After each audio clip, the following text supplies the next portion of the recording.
यहाँ तक हमें पानी के पोटेंशियल और पानी के प्रेशर को अंडरस्टैंड कर लिया। अब हम डिस्कस कर लेते हैं कि ये जो पानी होता है ये जाइलम से कैसे जो होता है वो मूव करता है towards the top of the leaf. Normally आप देखो तो आपको नज़र आता है कि जो ट्रीज़ होते हैं वो sometimes 2 to 3 metres, sometime 10 feet तक या 10 मीटर्स तक हाई होते हैं। अब हमारे घरों में अगर इतनी हाई स्टोरीज हों तो हम लोग तो मोटर को यूज़ करते हैं पानी को ज़मीन से ऊपर पहुंचाने के लिए, लेकिन पौधों के पास तो मोटर नहीं है। तो पौधे जो हैं वो 3 फिनोमेनास के थ्रू जो होता है वो पानी को सक करते हैं फ्रॉम द सॉइल और अपने टॉप मोस्ट लीफ तक जो होता है वो वाटर की सप्लाई जो होता है वो पहुंचाते हैं।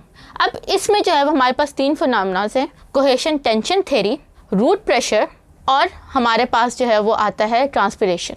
अब cohesion tension theory, root pressure और ट्रांसपिरेशन ये हम लोग 3 डिफरेंट टॉपिक्स में जो है वो 1 by 1 स्टडी करेंगे। तो सबसे पहले इस टॉपिक में हम लोग कोहेशन टेंशन थ्योरी को जो होता है वो अंडरस्टैंड कर लेते हैं। कोहेशन टेंशन थ्योरी ये डिक्सन ने जो था वो इंट्रोड्यूस करवाई थी, प्रपोज की थी एज द नेम शो कि ये अभी तक थ्योरी है, इस पे एक्सपेरिमेंट्स तो हुए हैं लेकिन इसका जो है वो प्रॉपरली एक लॉ नहीं है, क्योंकि जो लिविंग थिंग है स्पेशली जो बायो के अंदर जितनी भी स्पीशीज होती हैं they have the tendency to deviate from the laws, so that's why इसको हम लोग थ्योरी का नाम देते हैं। तो ये जो डिक्सन ने थ्योरी प्रपोज की थी इसके अकॉर्डिंग इसने एक्सप्लेन किया था कि वाटर और मिनरल्स कैसे ट्रांसपोर्ट होते हैं रूट से लीव्स तक।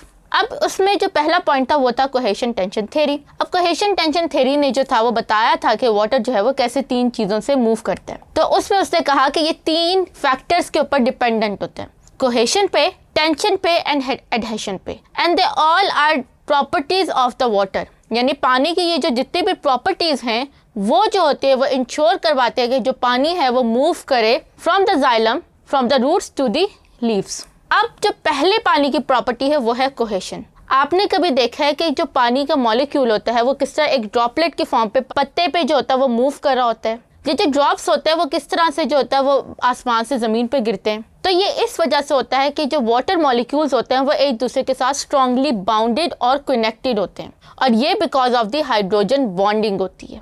फिर उसके बाद हम बात करते हैं एडहेशन की। पानी के पास ये एबिलिटी होती है कि वो किसी भी सरफेस के साथ चिपक कर एक स्ट्रॉन्ग अट्रैक्शन शो करे। सो दैट्स वाई अगर आप पानी के ग्लास को बहुत ज़्यादा भरें तो आपको नज़र आएगा कि पानी जो है वो ऊपर एक गोल सी एक फॉर्म तो इस तरह से डोम शेप तो क्रिएट करेगा लेकिन नीचे नहीं गिरेगा। तो ये जो है ये क्लासिकल एग्जाम्पल है एडहेशन की, कि पानी जो होता है वो सरफेस के साथ चिपकने की और स्ट्रॉन्ग स्टे करने की टेंडेंसी या एबिलिटी जो होता है वो रखता है। एंड अगेन उससे ये एबिलिटी उसकी पोलर कैटेगरी या पोलर कैरेक्टर और हाइड्रोजन बॉन्डिंग प्रोवाइड करते हैं। फिर उसके बाद हम बात करते हैं सरफेस टेंशन की। आपने कभी देखा कि जो स्पाइडर होता है वो पानी के ऊपर चल लेता है बड़ी आसानी से? रीज़न ये है कि जो पानी के मॉलिक्यूल्स होते हैं जिनके ऊपर आप प्रेशर अप्लाई करें तो वो मॉलिक्यूल्स टूटते नहीं हैं, वो ऐसा ब्रिज नहीं बनाते जिससे कोई भी चीज़ टूट के उसके अंदर गिर जाए। इसको हम फिनोमेना को सरफेस टेंशन का नाम देते हैं। और ये सरफेस टेंशन सरफेस के ऊपर सबसे ज़्यादा होते हैं, क्योंकि जो सरफेस के ऊपर पानी के मॉलिक्यूल्स होते हैं उसको नीचे पानी के जो मॉलिक्यूल्स होते हैं नीचे वाले वो इतनी ज़ोर से पकड़ के अपने तरफ खींचते हैं कि उसके पास ये एबिलिटी नहीं होती कि वो अपने आप को तुड़वा के इवेपोरेट हो जाए या जो है वो एक दूसरे के साइड पे मूव कर ले। सो दैट्स वाई इसीलिए जब आप पानी को ऊपर से नीचे फेंकते हैं तो वो ड्रॉप्स की फॉर्म इख्तियार कर लेता है because of that surface tension. फिर उसके बाद पानी जो होता है वो क्योंकि xylem vessels are responsible for the transportation of water, तो ये जो जाइलम की वॉल्स होती हैं उनके अंदर लिग्निफाइड स्पेसिफिक केमिकल्स होते हैं। ये केमिकल्स पानी को ऊपर वॉक करवाने में तो हेल्प करते हैं, लेकिन इन केमिकल्स में ये एबिलिटी होती है कि पानी के अंदर डिसॉल्व नहीं होते। बिल्कुल इसी तरह अगर मैं इस कपड़े को पानी के अंदर गीला करूं तो ये कपड़ा पानी को चूस तो लेगा, एब्जॉर्ब तो कर लेगा, लेकिन वाटर में डिसॉल्व नहीं होगा। तो ये जाइलम फाइबर्स की एबिलिटी जाइलम को ये ट्रांसपोर्ट या ये कैरेक्टर प्रोवाइड करती है कि वो वाटर को मूव करवा सके like a pipeline from the roots to the stems. फिर उसके बाद पानी को खींचने के लिए एक पुल या एक फोर्स की जरूरत थी।